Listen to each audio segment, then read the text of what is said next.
Welcome to Island Love, where paradise has rules, but hearts don't follow them.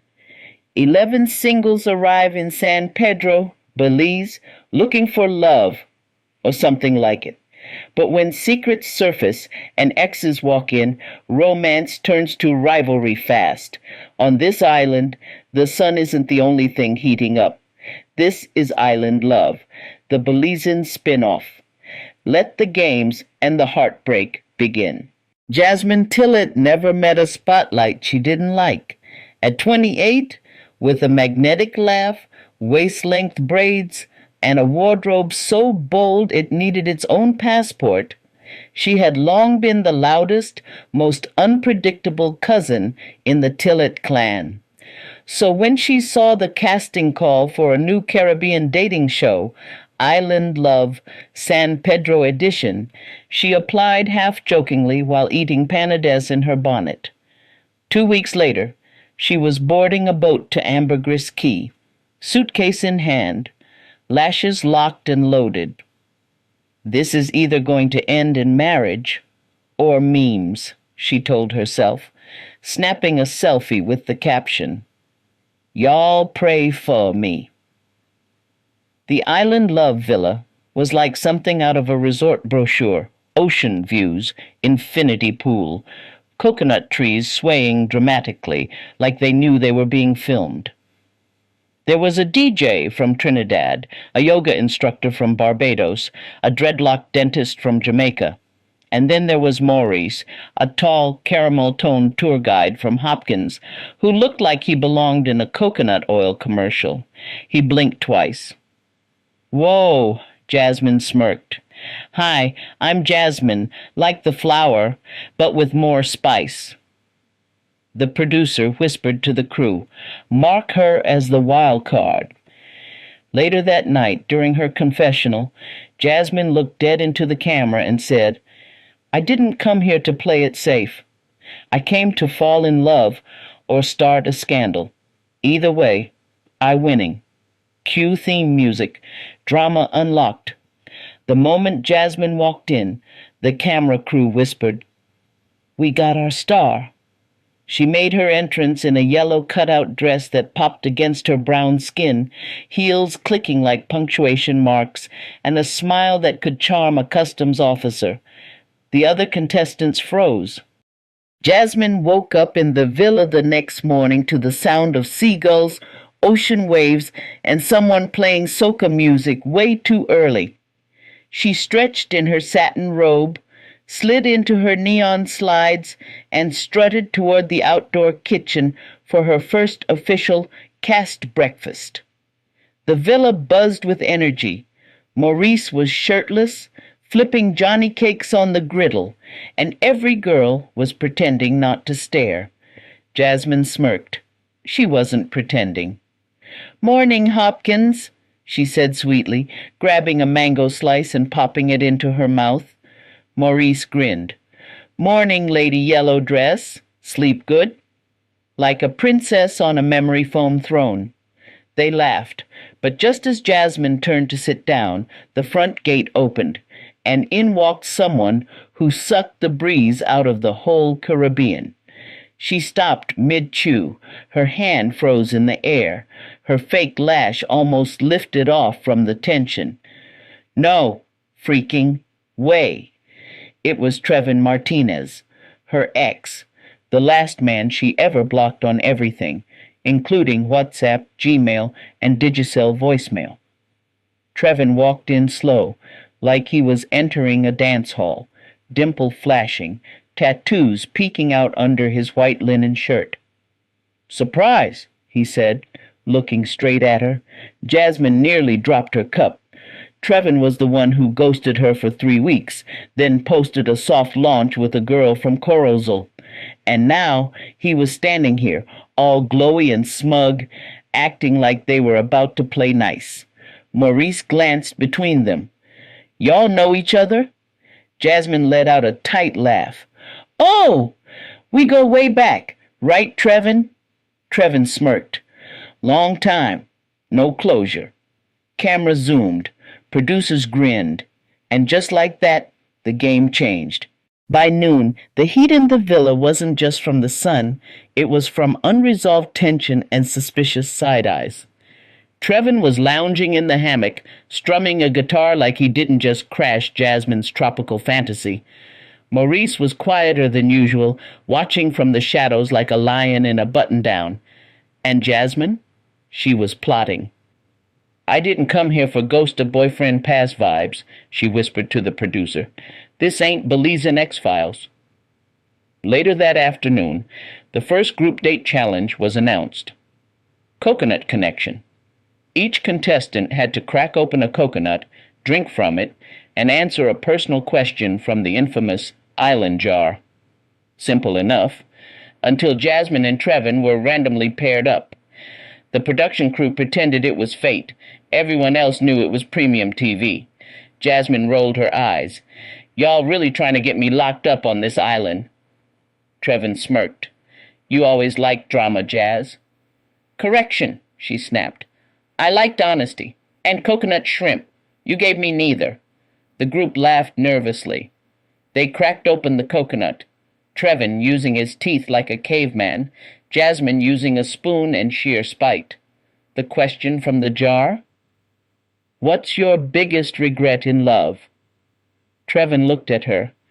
Hurting someone who actually saw the real me. Jasmine sipped from the coconut like it was tea. "Mine? Wasting 3 good carnival outfits on a man who didn't deserve the front row." Maurice, watching from the sidelines, burst out laughing. That night, back at the villa, he found Jasmine on the balcony. "You handled that well," he said, handing her a cold coconut water. She looked at him. "You sure you want to deal with my kind of crazy?" Maurice smiled. "If it comes with beauty, brains, and front-row carnival energy, I'll risk it." She raised her coconut. "Cheers to that." But across the villa, Trevin watched with narrowed eyes. He wasn't done yet. By the 4th night, the villa was buzzing with one word: chemistry. The island heat was real. But so were the sparks between Jasmine and Maurice.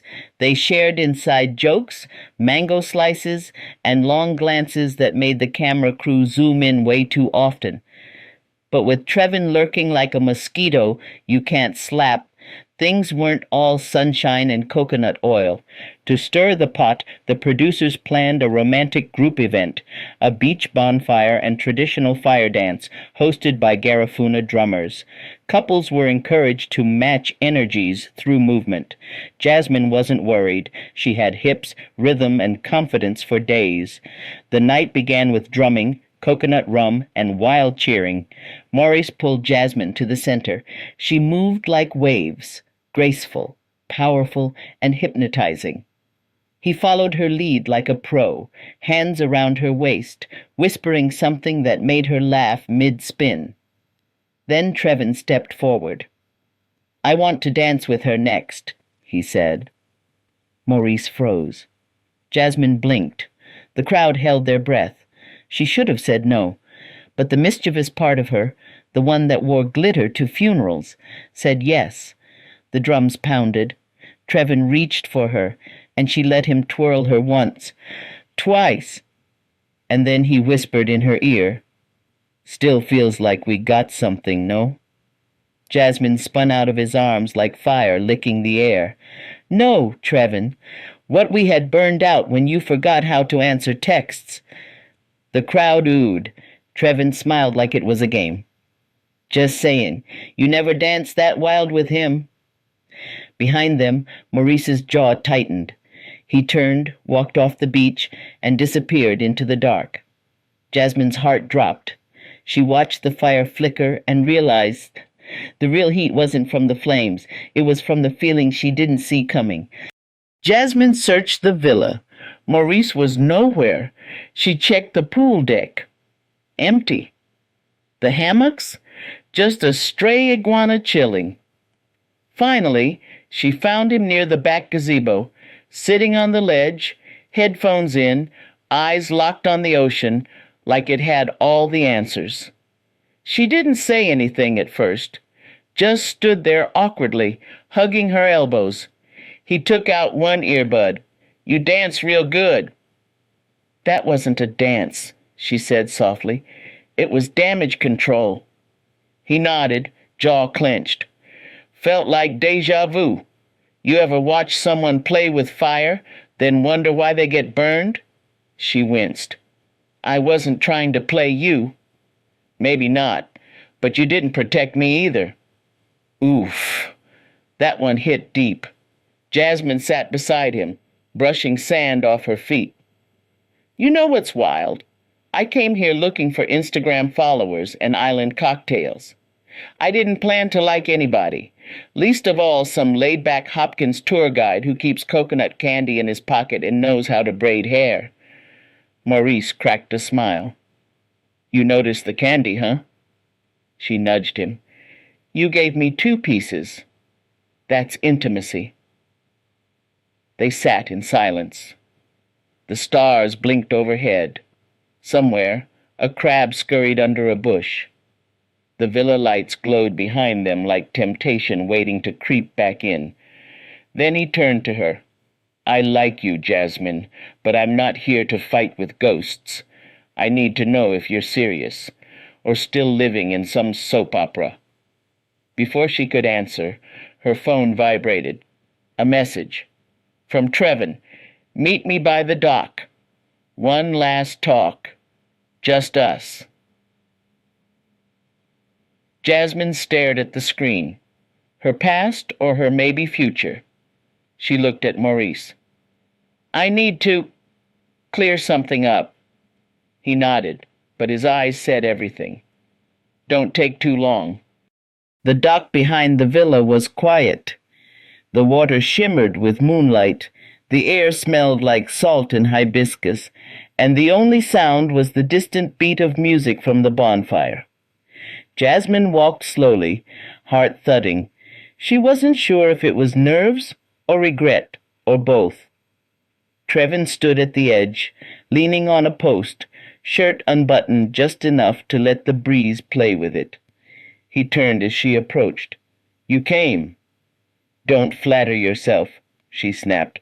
I came to end the drama, not revive it. He chuckled. You always did love an audience. Even now you perform like you don't care. She folded her arms. Get to the point, Trevin. He stepped closer. I made a mistake, maybe more than one, but seeing you here, with him, I realized what I threw away. Jasmine blinked. Now? After 2 years and a Corozal girl? Trevin sighed. That wasn't real. I was scared. You were always more energy, more ambition, more truth. I didn't know how to handle that. But now I do. He reached into his pocket. A small box. Jasmine's breath caught. He opened it. A gold bracelet. Not a ring, but still a statement. Remember this design? He said. You pointed at it in a window once. Said it looked like the sunrise over Placencia. I had it made, just never gave it to you. Her voice cracked. Why now? He looked at her, eyes soft. Because I think we still have something, and I'm not afraid of it any more. Behind her, a twig snapped. Jasmine turned. Maurice, frozen in the shadows, watching. She gasped, Maurice, wait! But he was already gone.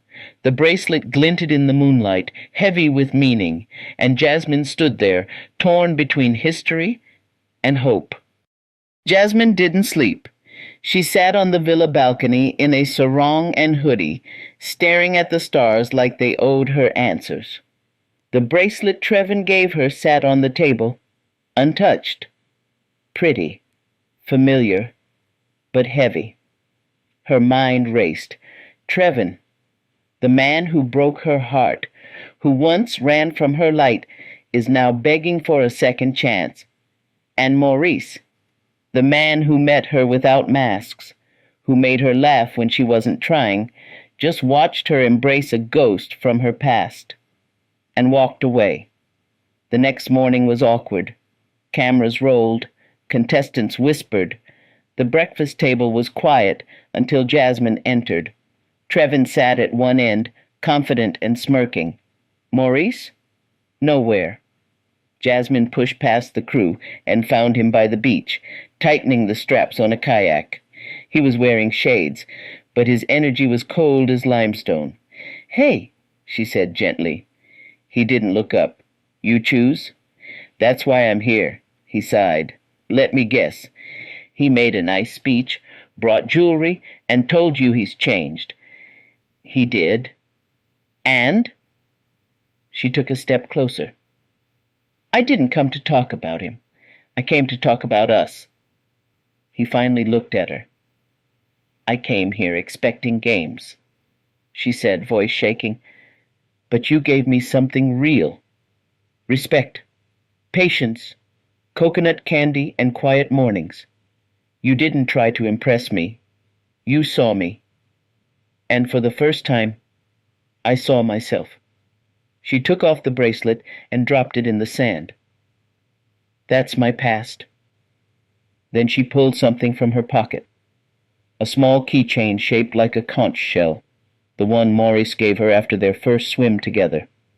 This is where I want to start again. If you still want me. He stared at her, then pulled off his shades, smiled. You done being dramatic? She grinned. Absolutely not. He laughed, pulled her into his arms, and kissed her, slow, honest, and without an audience. This time, it was real. The sun began to set, painting the sky in shades of orange and gold, perfect for heartbreak, love confessions, and island reality TV finales. The contestants lined up at the ceremonial platform, barefoot in the sand, dressed in sunset-colored outfits. A bonfire crackled nearby. The Island Love host, a too-handsome man from Trinidad with suspiciously white teeth, stood at the center with dramatic flair. This is the final ceremony, he said, a chance to decide. Are you leaving this island alone or in love? One by one, the remaining couples stepped forward. Some were giggling, some crying. One guy was already texting. Then came Jasmine. She wore a flowing white dress, lips painted hibiscus red, hair cascading in soft waves.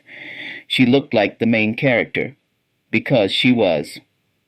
Maurice stood opposite her in a clean button-down and beach trousers, holding a small handmade box carved from driftwood. The host gestured. Jasmine, Maurice, this is your moment. Jasmine stepped forward. I came here looking for drama, she said, voice steady, but I found peace. With you, Maurice, I don't have to pretend. I can be wild and soft, loud and still worthy. She placed her hand on his heart. I choose you, real you. Maurice opened the box. Inside was a bracelet. Not gold, not flashy, just hand-woven threads of red and brown, knotted like the path they'd taken. I made this the night I almost walked away. Thought I'd leave it behind, but I want you to wear it, if you still want me. Tears shimmered in her eyes. I do. They embraced. The crowd cheered. Cameras zoomed. But before the host could close the ceremony, Trevin stepped forward.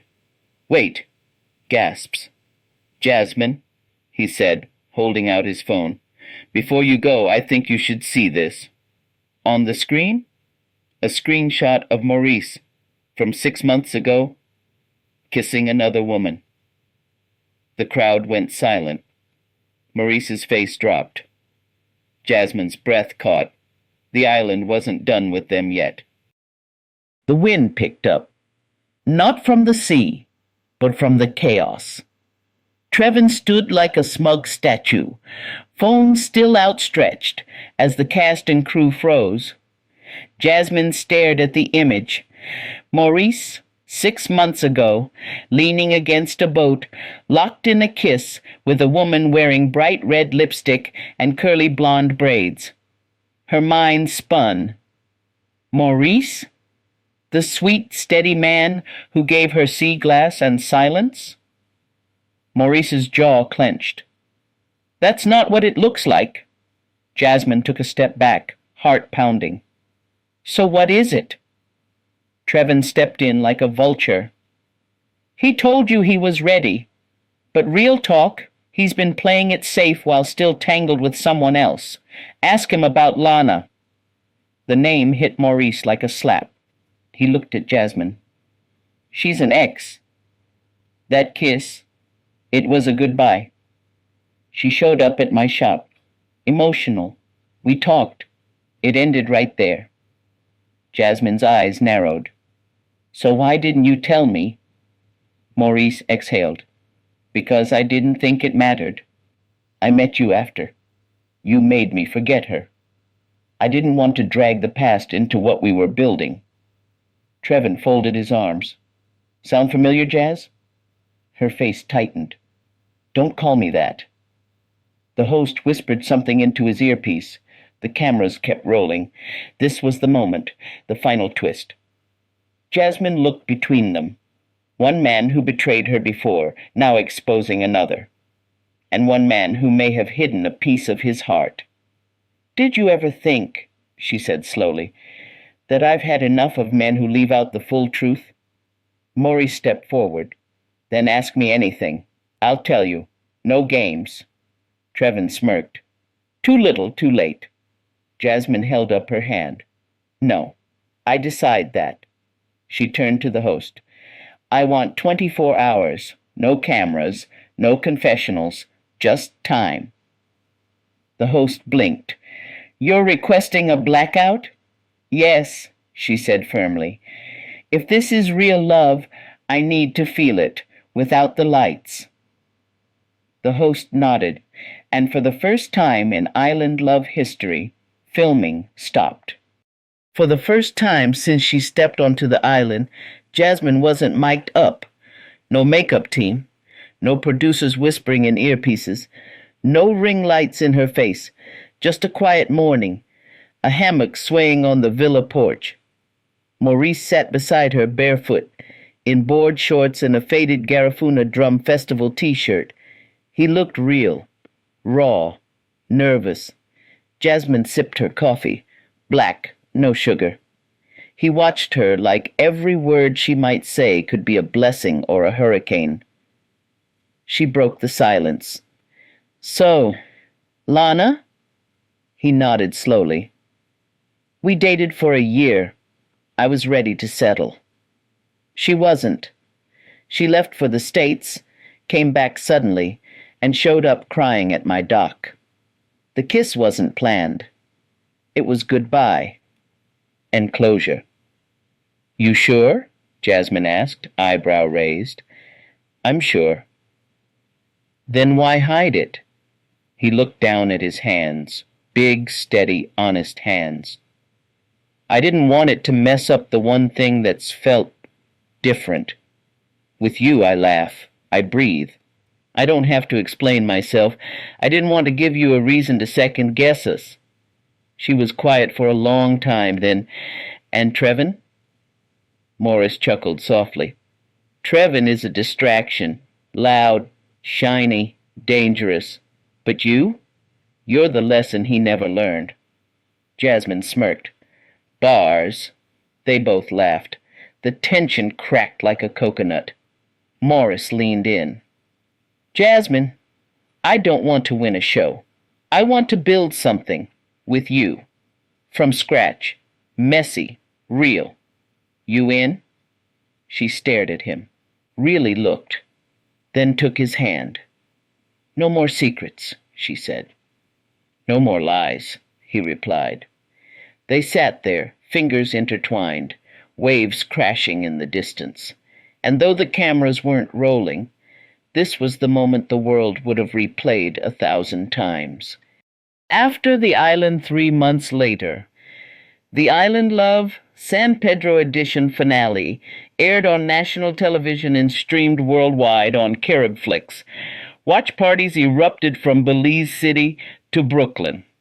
TikTok was flooded with clips of Jasmine's one-liners, Maurice's slow burn charm, and Trevine's bracelet ambush under the moonlight. Jasmine's line, "You didn't give me closure, you gave me content," trended for 2 weeks. Memes popped up everywhere. A pic of Trevin holding the bracelet. "When you bring receipts, but still leave alone." Jasmine sipping coconut water post-scandal. Hydrated, unbothered, mic'd and mighty. Maurice fixing a kayak. "Your fave could never build and braid."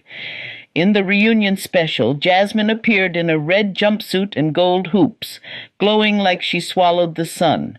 The host asked, "Jasmine, any regrets?" She smiled. "Only that I didn't kiss Maurice sooner."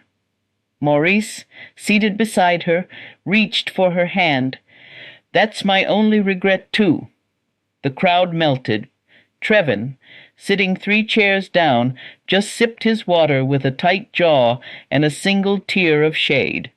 The producers announced something unexpected. Due to overwhelming fan love, Island Love has been renewed for another season, but this time Jasmine's cousin Jasmine will host. The final scene showed Jasmine and Maurice opening their new business, Salt and Soul Adventures, a couples retreat business offering boat tours, love workshops, and coconut carving classes on the beach. The last shot? Jasmine, in a wide-brim hat and shades, looked into the camera and said, "To anyone out there pretending for love, stop. Be bold, be messy, be real, 'cause the only fairy tale worth living is your own." Island Love will return. Thanks for watching Island Love, the Belizean Spin-off. When hearts collide, masks fall, and only the real survive. If you love the twists, the chaos, and the Caribbean heat, hit that like button, subscribe, and drop your favorite moment in the comments. More love, more drama, and more surprises are coming. Until next season, stay bold, stay messy, and remember, Island Love never ends easy.